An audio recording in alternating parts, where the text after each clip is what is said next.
captives is how it translates. So this is the idea of Melchizedek in the year of Jubilee is proclaiming liberty to them. This is in reference to Isaiah 61:1, he says. And then this line here, this next line here, that is so... let me see if I've got this correct. Let me see if I can zoom out. Well, that's as far as I can zoom out at this point. Boy, I'm making a mess of this, aren't I? After this line, then the rest of this line is actually over in this... That's not the line. The rest of the line is in this other fragment that I was trying to show you up here. And you can see, again, because we're jumping from fragment to fragment, from this fragment here, and it keeps going over all the way to there, and you can see right here, this, after Doror, this is really tough to read. You almost have to textually or conjecturally amend it, as far as that goes. And then from this fragment, we have to come back over to this fragment. This one here. And this is line 6 here. And it's very difficult for me to see. You can just see a light Hebrew letters there. And then there's a tav and the light line there. And then, of course, it's fragmentary again. So they're restoring this text also. You can see this gap in this lacuna here and the lacuna here. And the fading of the fragment now. Well, with infrared, we can read all this. So this line going here goes across to here, and then it continues on here. And then the next line is going to go from here all the way across, and when it stops at this edge, then it picks up here, and you keep reading across. But it's an entirely different fragment. And that is some of the difficulty of exploring these Dead Sea Scroll fragments. Well, anyway, I think you get enough of the point. The scholars that are giving their lives to not only know the Hebrew Bible and study the Hebrew Bible carefully, but to give us this immense knowledge and being able to work through these fragments and understand the context and the text and so on and so forth with this. This is why I say we need to be grateful for what the scholars are bringing forward, because if it was left up to you and I couldn't do near as good a job on these fragments as the scholars do. Let me read another idea that he says here that I thought was extremely interesting. He relieves them of the burdens of their iniquities. This whole phrase appears to be a reference to the way in which the stipulation of Deuteronomy 15:2 will be carried out at the end of days. So this is apocalyptic. This 11Q Melchizedek.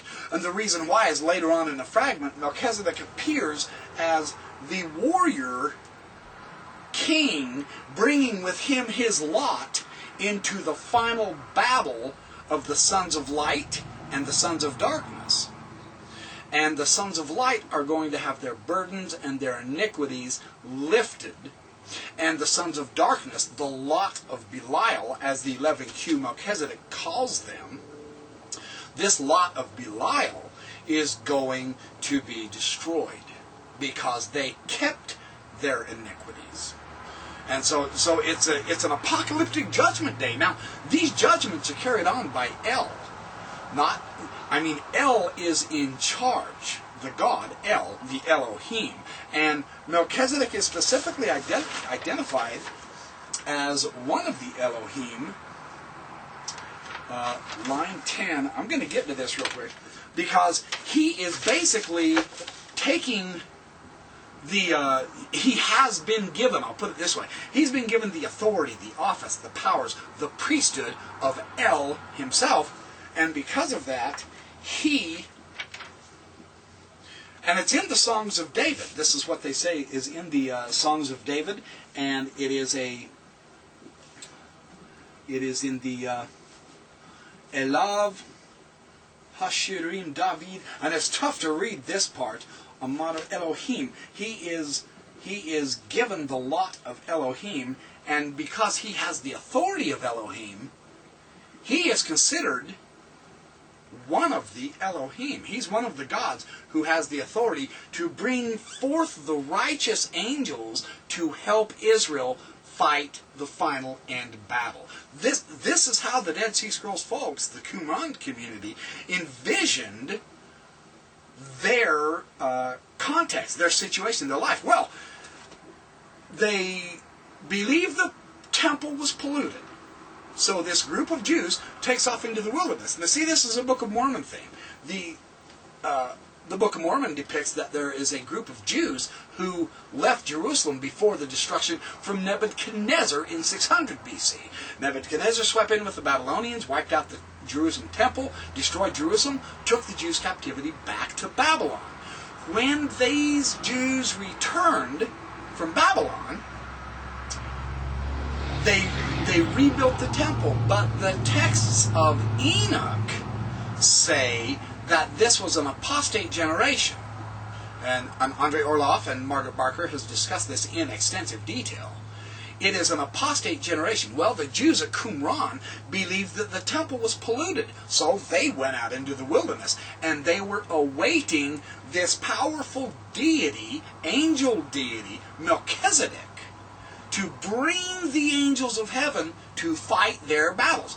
This is what the essence of the Dead Sea Scroll 11Q Melchizedek fragment is all about. And it's going to happen in the year of the Jubilee. Now, it is fascinating how Margaret Barker, in her book, I believe it's either The Great High Priest or The Revelation of Jesus Christ, she calculates the years of the Jubilees and shows that the connection with the Jubilee is the beginning of the last Jubilee was when Jesus Christ was born. Now that's interesting, isn't it? I thought that was, if I remember it correctly, I'll look that up and get it to you. So anyway, what I want to do with this, number one, we know the scholars don't have the final word. You can't do a lot of proof with this type of material. For one thing, we have nothing but just incomplete fragments. Bits and pieces. Some of them are no larger than the palm of your hand. This great big fragment that I've enlarged to show you would fit in the palm of your hand. Some of these other smaller fragments, I mean, they're like your fingertip. How they wrote so small, I'll never know. It's pretty impressive. On the other hand, it's pretty depressing when you look at the photographs. That's why I made the photocopies. The scholars who are putting their efforts into learning how to read this handwriting and then translate it, and then in the course of translating this material, all of a sudden they recognize allusions in the Psalms, Psalm 82:1, where Elohim is in the congregation of the gods. This is how this 11Q Melchizedek fragment translates Psalm 82:1. God is in the congregation of the gods. So we're talking the council of the gods here. This council of the gods are the righteous angels that's going to come and fight the battle for Israel. This is what the Qumran people believed. They said they had to go into the wilderness to live the law in their purity so that they could be worthy of these heavenly hosts to come and fight their battle for them and defeat the apostates and the enemies. So they were xenophobic. As Robert Eisenman so well puts it, these Zadokite zealot type people, they were completely xenophobic. They were warlike because they felt the war was going to be for a righteous end, the final end of days, where the sons of light defeat the sons of darkness. This dualism, a lot of people have taken it into a Persia, Iranian influence, so on and so forth. Cumant was big on that. So these scholars that are putting all this material together, we need to appreciate their efforts. When we read the English translation that's beautifully typed and printed with typeset, you don't get the flavor of the process that these guys have to rearrange fragments. Let me show you this. They're still discussing this.